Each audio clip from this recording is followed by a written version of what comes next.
de Napoleon Hill, autor do best-seller mundial Pense e Enriqueça, com mais de 100 milhões de cópias vendidas no mundo, mais esperto que o diabo. Medo é a ferramenta de um diabo idealizado pelo homem. A fé inabalável em si mesmo é tanto a arma que derrota este diabo, quanto a ferramenta que o homem utiliza para construir uma vida de sucesso.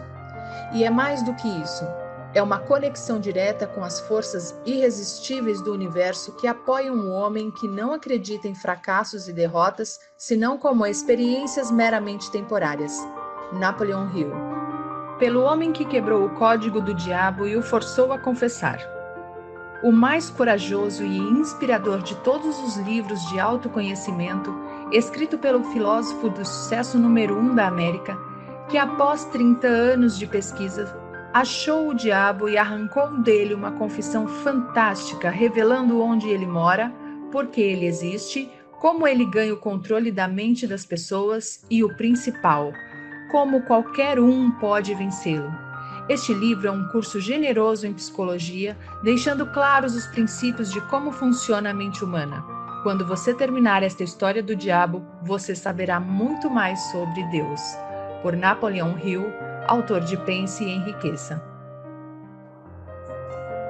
Capítulo 1. Meu primeiro encontro com Andrew Carnegie. Por mais de um quarto de século, meu principal objetivo foi o de separar e organizar, em uma filosofia de realizações, as principais causas tanto do fracasso como do sucesso, com o objetivo de ser útil a todos os outros que não têm nem a inclinação nem a oportunidade de se engajar nesse tipo de pesquisa. Meu trabalho começou em 1908, como resultado de uma entrevista que fiz com Andrew Carnegie.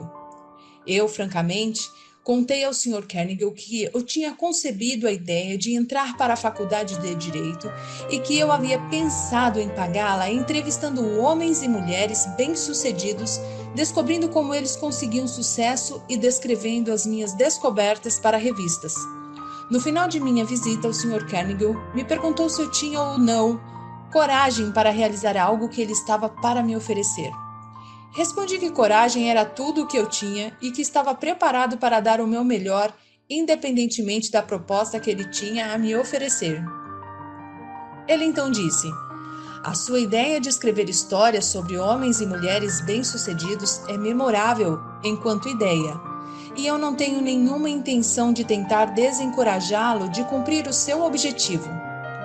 Mas eu preciso lhe dizer que se você realmente quer fazer um serviço que seja útil, não somente para as pessoas de hoje, mas também que dure para toda a posteridade, ocupe o seu tempo organizando, baseado nessas histórias, as causas do fracasso e do sucesso dessas pessoas.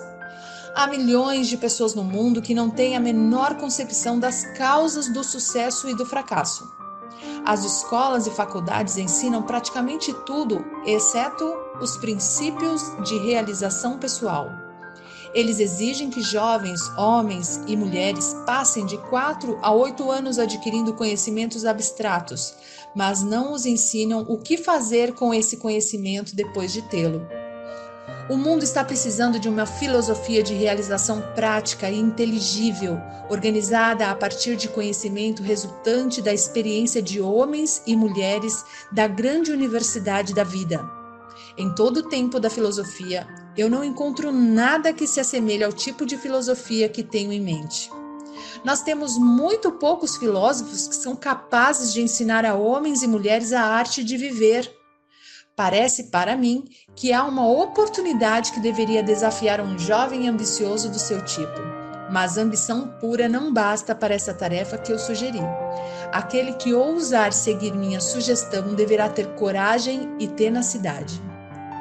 O trabalho demandará pelo menos 20 anos de esforço contínuo, durante o qual aquele que topar terá que ganhar a vida com outra fonte de renda, porque esse tipo de pesquisa nunca é lucrativo no seu início, e geralmente os poucos que se aventuraram a contribuir para a civilização através de trabalhos dessa natureza tiveram que esperar 100 anos ou mais após seus próprios funerais para receber reconhecimento pelo seu feito.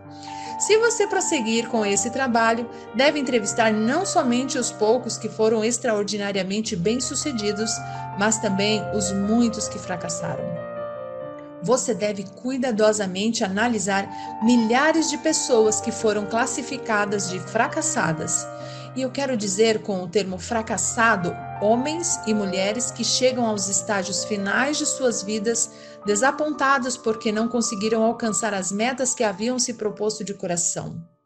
Tão inconsistente como parece ser, você aprenderá muito mais como ser bem-sucedido a partir dos fracassos do que com o tão chamado sucesso. Eles lhe ensinarão o que não fazer. Na parte final da sua pesquisa, se você conseguir com sucesso manter o foco, fará uma descoberta que poderá ser uma grande surpresa. Descobrirá que a causa para o sucesso não é algo separado e longe do homem, mas que é uma força tão intangível na natureza que a maioria dos homens nunca a reconhece.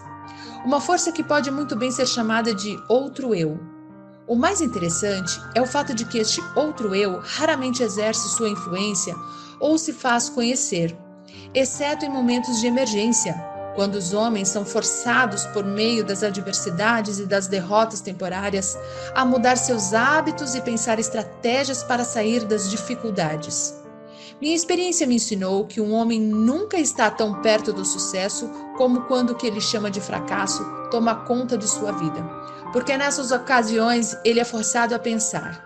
Se ele pensar com exatidão e com persistência, vai descobrir que aquilo que ele chama de fracasso, na verdade, nada mais é que um sinal para elaborar um novo plano ou objetivo. A maior parte dos fracassos reais se deve a limitações que os homens impõem a si mesmos em suas próprias mentes.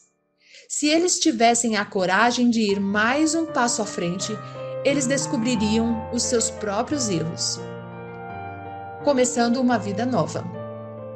O discurso do Sr. Carnegie reformulou a minha vida por completo e plantou em minha mente um desejo ardente que me orientou sem cessar. Isso aconteceu mesmo eu não tendo a mais vaga ideia do que significava o termo o outro eu.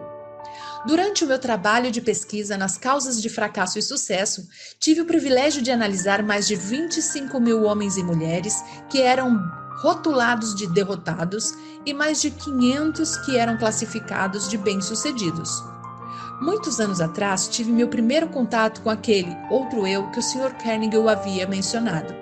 A descoberta veio como ele disse que viria, como resultado de 2 pontos cruciais da minha vida, mas que foram, na verdade, emergências e que me forçaram a pensar um jeito de vencer as minhas dificuldades de tal maneira que eu nunca havia experimentado. Gostaria que fosse possível descrever essa descoberta sem o uso do pronome pessoal eu, mas isso é impossível, visto que ela ocorreu através de experiências pessoais que não podem ser separadas. Para dar uma visão completa da descoberta, terei que voltar ao primeiro desses 2 pontos marcantes da minha vida e mostrar passo a passo essa descoberta. Para realizar a pesquisa, com a compilação de dados, foram necessários anos de trabalho. Eu tinha chegado à falsa conclusão de que minha tarefa de organizar uma filosofia completa de sucesso pessoal havia terminado. Longe de estar completo, meu trabalho havia apenas começado. Eu havia erigido o esqueleto de uma filosofia, organizando os 17 princípios do sucesso e as 30 maiores causas do fracasso. Mas aquele esqueleto tinha que ser coberto com a carne da realização e da experiência. Além disso, tinha que ser dada ao trabalho uma alma que inspirasse homens e mulheres a não somente transporem obstáculos, mas também a não se deixarem abater por eles. A alma, que ainda teria que ser adicionada, como eu descobri depois, somente se tornaria disponível após aparecer o meu outro eu, através dos 2 pontos cruciais da minha vida. Resolvendo focar a minha atenção e quaisquer talentos que eu, porventura, tivesse em tornos monetários através de canais de negócios, decidi dedicar-me à profissão de publicitário.